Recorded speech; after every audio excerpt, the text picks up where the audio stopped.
नमस्कार। आज डिस्कशन करवा संपर्कर दिग बा स्वामी स्त्री संपर्क रे विच्छेद आसे कहीं परिवार रे अशांति आसे कहीं यहाँ गोटे केस स्टडी बा आमे एई जगह विजिट करिथिलु कौन देखिलु आपन सहित एटा आमे आलोचना करवा। देखंतु संपर्कर दिग होउची दक्षिण पश्चिम होउची राहुर दिग। राहु होचंती गोटे अशुभ ग्रह बोली ज्योतिष शास्त्र धरा जाइछि, छाया ग्रह। तो राहु एनर्जी जदि बैलेंस होइक रहिला तो संपर्क स्थिरता होइक रहे।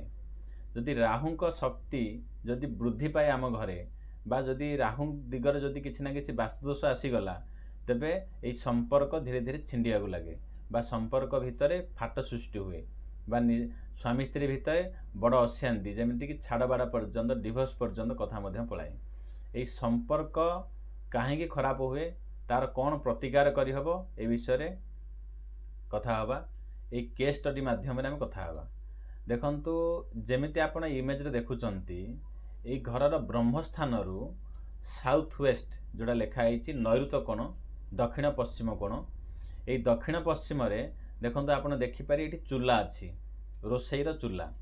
तो राहु दिगरे बा दक्षिण पश्चिम दिगरे जदि आपण ये रोषेई करुचंती संपर्क रे निश्चित रूपे निया लागिवो, जहा फल कि स्वामी स्त्री रे बहुत बड़ धरणर अशांति स्त्री जाई बाप घरे बा स्वामी स्त्री अशांति होगी थाना उपर कथा जाउची एई भलिया घटना सृष्टि होउची।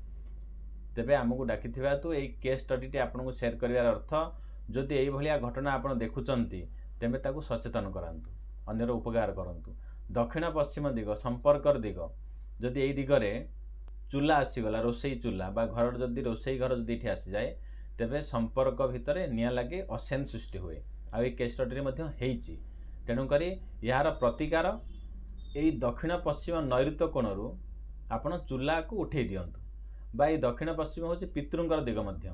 एठी चूल्हा रहिबा रोषेई रहिबा द्वारा आपणक पितृपुरुषर मध्य अशांति आपणक उपरे पड़े एवं आपणक घरे राहुंकर एनर्जी वृद्धि पाए बा डिस्टर्ब हो जाए, जहाँ फल कि स्वामी स्त्री भितर संपर्क नष्ट होबाक लगे, संपर्क खराब होबाक लगे।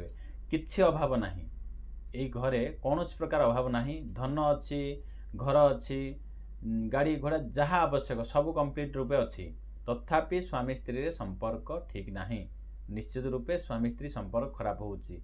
जनकर नुह घरे रहुथिबा 4 जन सदस्य माने 4 जनक सदस्यंकर दाम्पत्य जीवन भितर अशांति एवं काहार तो 100% अशांति काहार 50% अशांति। तो जदि दक्षिण पश्चिम रे चूल्हा अच्छी तो चूल्हार प्रतिकार ताकू एई जगह आपण घुंचई दियंतु, माने पश्चिम को नियंतु किंबा जदि जगह अच्छी अग्निकोण को नहीं आसंतु। जदि आपणकर ऑप्शन ही नाही एठी आमे रोषेई घर करिया पड़िबा आम घर जगह ही नाही बाध्य बाधकतारे तेबे आपण प्रतिकार कर दे परिवे। एई चूल्हा तले हलदिया कलर पत्थर, हलदिया कलर जो मार्बल बा पत्थर जहाँ अच्छी तो ताकू आपण से चूल्हा तले चूल्हार टिके बड़ साइज रो नेकी पकेइबे। किंतु देखंतु प्रतिकार अर्थ कोन किछिटा प्रभाव कमिबो, किंतु जदि घुंचाई देबे से 100% समाधान हो जिवो। एई केस स्टडी टी आपणकर जदि किछि नजर रे अछि तेबे तांकु सचेतन करांतु। ए भलिया जदि काहर अशांति अछि निश्चित रूपे से लाइफ रे दाम्पत्य जीवन सुख हबो, गोटे परिवार उजुड़ी बाहरु बंची जिवे बा से लाइफ सुधरी जिवो। धन्यवाद। जय जगन्नाथ।